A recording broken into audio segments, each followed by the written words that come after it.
आप बताओ भैया, मृत्यु किसकी होती है? शरीर की, आत्मा की, या किसी की नहीं? क्यों? आप बताओ। शरीर। मृत्यु किसे कहते हैं? है? जैसे आप लोगों ने कहा कि शरीर की मृत्यु होती है, तो आप लोग ये भी लगे हाथ बता दो कि मृत्यु कहते किसे हैं? हैं?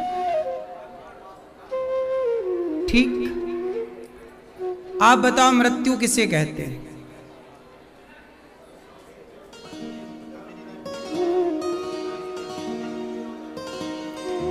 पंच तत्व में विलीन हो जाता है तो वो तो विलीन हुआ ना, वो तो विलय हुआ ना, उसे आपने मृत्यु नाम क्यों दिया?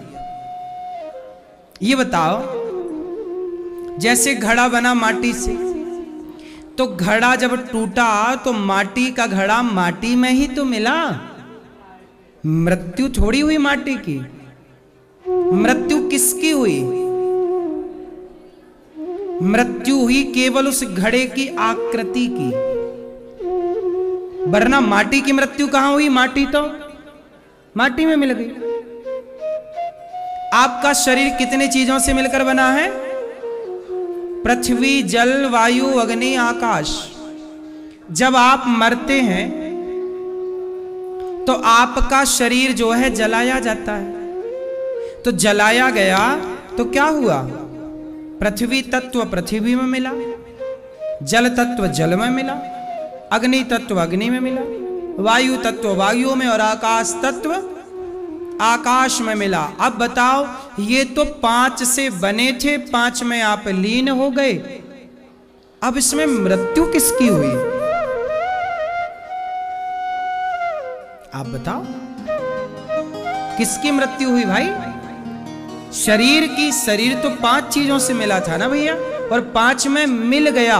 वो प्रोसेस मिलने का था जो अग्नि लगाई गई, वो 5 का 5 में मिलने का प्रोसेस था।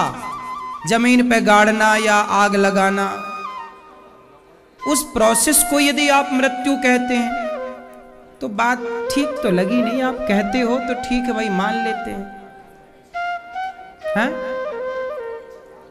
नहीं, भगवान से कनेक्शन शरीर का था ही, कब के खत्म हो जाएगा? हाँ, तो आत्मा तो मरी ही नहीं, आत्मा तो मरती नहीं। नैनम छिंदन्ति शस्त्राणि नैनम दहति पावकम। मरा कौन?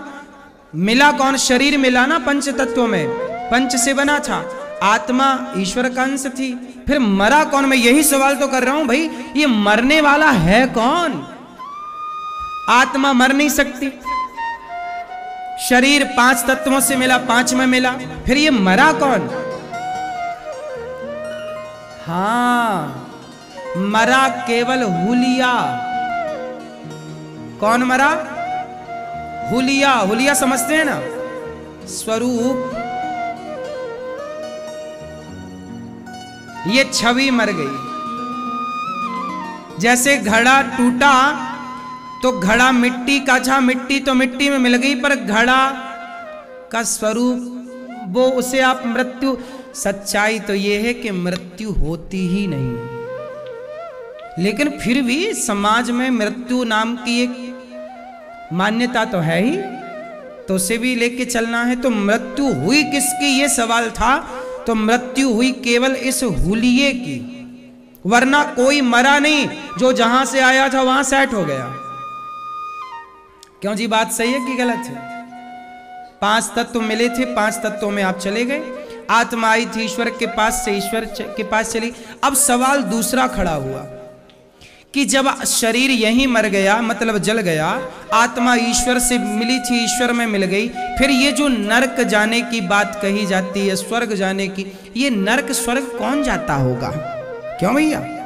कहते हैं नरक में बड़ा कष्ट उठाना पड़ता है, स्वर्ग में बड़ी मौज होती है। ये नरक सुख दुख भोगता कौन है? ये मैया बताएंगी, हमारी पीली मैया। कौन भोगता है ये सुख दुख? है आकृति? अरे मैया क्या कह रही हो? आकृति तो मर ही गई ना, मर ही गई तो भोगेगी। आकृति क्या भोगती है भाई? क्यों? ये नर्क वर्ग कौन जाता है? स्वर्ग। भैया बताएंगे चश्मों वाली भैया। शरीर तो यहीं जल गया। पीछे वाले दादाजी चश्मा वाले, हाँ हाँ आपके बगल में टोपी वाले बताएं। चलो कौन मरा कौन गया? ये स्वर्ग अंदर कौन जाता है? अच्छा हम बताएं। ठीक, हमारा शरीर होता है एक, ये इसे कहते हैं स्थूल शरीर, ये चिता पे जल गया। एक होता है सूक्ष्म शरीर। जैसे आप सोते हो ना तो सपने में आप देखते हो कि आप गंगा जी गए, आप वृंदावन आए, आप हरिद्वार गए। कैसे? सपने में। सपने में देखते हो ना एक शरीर। सपना जब आप देखते हो तो एक शरीर होता है, एक बिस्तर पर सोया होता है, एक सपने में आपके संग होता है। दो हो गए कि नहीं? तो स्वप्न का जो शरीर था उसी का नाम है सूक्ष्म शरीर। जब आप मरते हैं तो स्थूल शरीर जल जाता है, सूक्ष्म शरीर जो होता है आत्मा निकलती है इससे, उस सूक्ष्म शरीर में प्रवेश कर जाती है और यमदूत उस सूक्ष्म शरीर को पकड़ कर ले जाते हैं। वह सूक्ष्म शरीर जो स्वप्न का दृष्टा था, वही सूक्ष्म शरीर चार चीजों से मिलकर शरीर, ये पंच तत्वों से बना, ये शरीर बना पांच चीजों से मिलकर, ये वाला स्थूल शरीर। पर सूक्ष्म शरीर बना था चार चीजों से मिलकर। सूक्ष्म शरीर कितने चीजों से मिलकर बनता है? चार। कौन कौन से? मन, बुद्धि, चित्त, अहंकार, जिसे अंतःकरण चतुष्टय कहते हैं। ये चार के, इसको सूक्ष्म शरीर कहते हैं। हम मरते इसलिए कबीर जी कह रहे हैं ना, माया मरी ना मन मरा, मर मर गया शरीर, आशा तृष्णा ना मरी, कह गए दास कबीर। माया मन कभी नहीं मरता, इसलिए तुम्हारा जो मन है, इच्छाएं हैं, ये कहां है? इच्छाएं शरीर में नहीं है, मन में है। इसलिए यमदूत उस मन, बुद्धि, चित्त, अहंकार के शरीर सूक्ष्म को पकड़ कर ले गए। वही नरक जाएगा, वही नरक जाकर कष्ट सुख दुख भोगेगा, वही स्वर्ग जाएगा। और अगला जन्म होगा आपका तो केवल शरीर बदलेगा, वह सूक्ष्म शरीर जस का तस फिर इसमें घुस जाएगा। आप अनादि हैं, आप सनातन हैं, अनादि हैं। आपका ये शरीर बदला है, शरीर बदलता है। वासांसी जीर्णानि यथा विहाय, वह आत्मा नहीं बदलती। आत्मा क्या है? वही सूक्ष्म शरीर को लेकर चलती है आत्मा, वही है सूक्ष्म शरीर। सूक्ष्म शरीर आज इस शरीर को मिला, हम मरेंगे।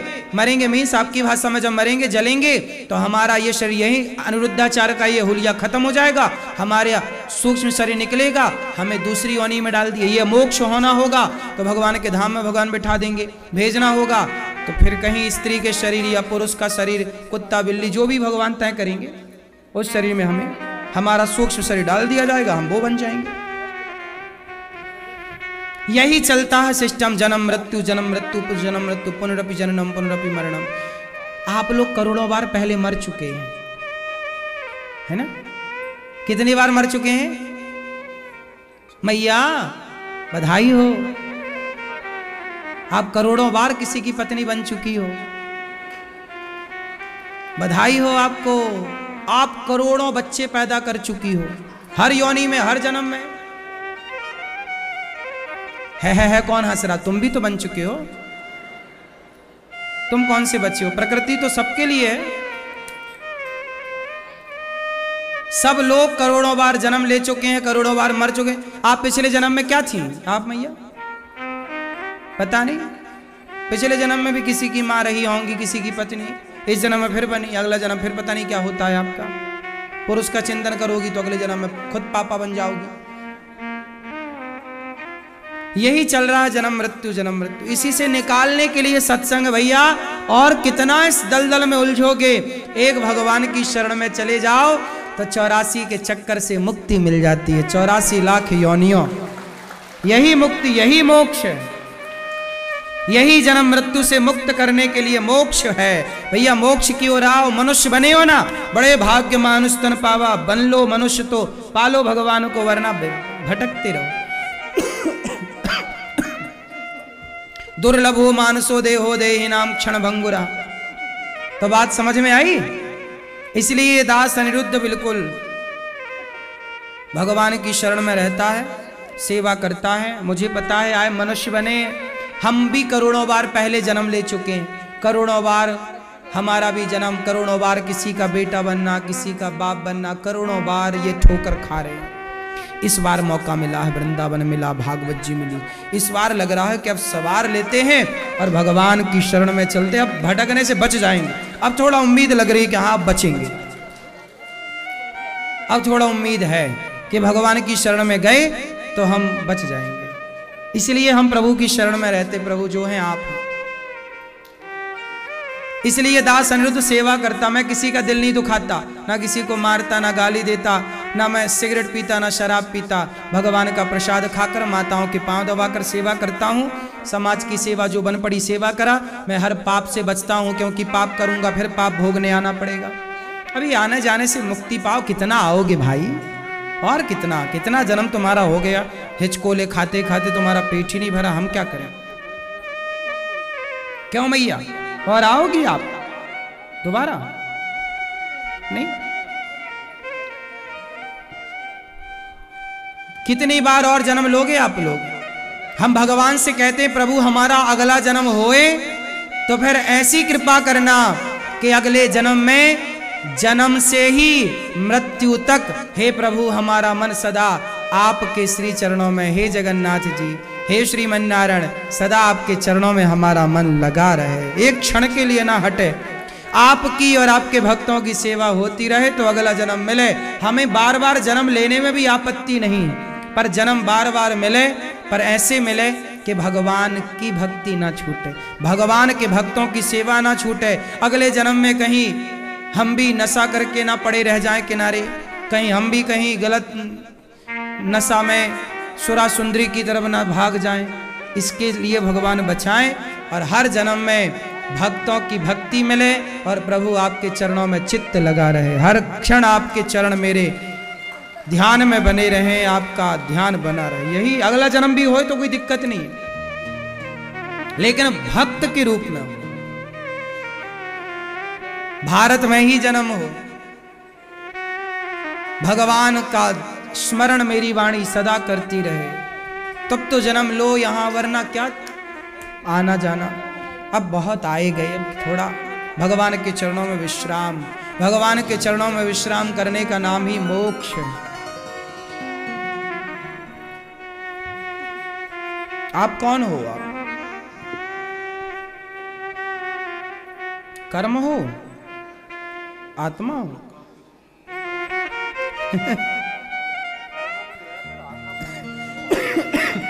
कितना सरल है ना ज्ञान की बातें कह देना, मैं आत्मा हूं। वाह,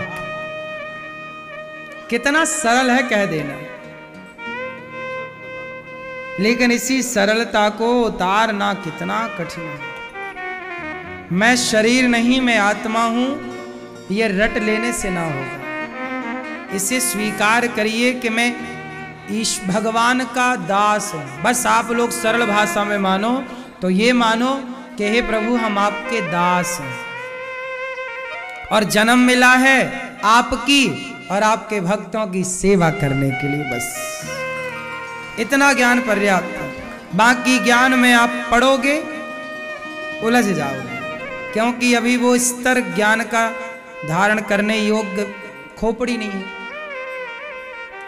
सही, अभी बस इतना जानो कि मैं प्रभु का दासी हूं और दास, सेवा करना है भगवान की और भगवान के भक्तों की, बस इतना ही में हम सबका भला होगा।